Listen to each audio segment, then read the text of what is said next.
মাতর বদনখানি মলিন হলে আমি নয়ন ওমা আমি নয়ন জলে ভাসি সোনার বাংলা আমি তোমায় ভালোবাসি।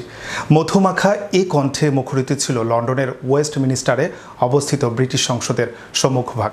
বাংলাদেশের জাতীয় সঙ্গীত পরিবর্তনের প্রতিবাদে আমার সোনার বাংলায় বিশ্বাসী বাঙালি ব্যানারে আয়োজিত একটি সংগঠন এ প্রতিবাদ সভার আয়োজন করে। গতকাল সোমবার বিকেল ৬টায় ব্রিটিশ সংসদের সামনে আয়োজিত এই প্রতিবাদ সভায় জাতীয় সঙ্গীত পরিবেশন করা হয়। এ সময় উপস্থিত প্রবীণ কজন মুক্তিযোদ্ধাকে সালাম জানানো হয়।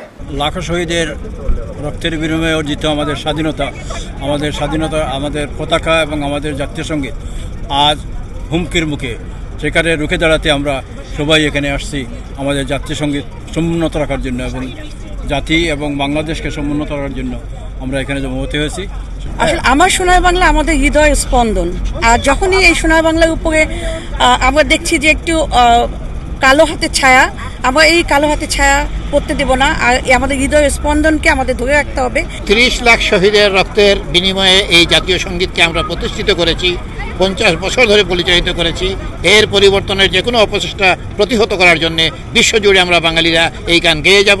আজকে এই পার্লামেন্টের সামনে গেয়েছি এবং বিশ্বের সব জায়গায় আমরা গাইতেই থাকবো। আজকে আমরা মিলিত হয়েছি, আপনারা জানেন জাতীয় সঙ্গীত নিয়ে যে দ্বন্দ্ব চলছে, পরিবর্তন চাচ্ছে, এটা আমরা কিছুতেই জাতীয় সঙ্গীতকে পাল্টাতে দেব না। কেনা স্বাধীনতা আমাদের রক্তে কেনা স্বাধীনতা। ৭১ সালে সেই মুক্তিযুদ্ধ করে আমরা বঙ্গবন্ধুর ডাকে স্বাধীনতা পেয়েছি।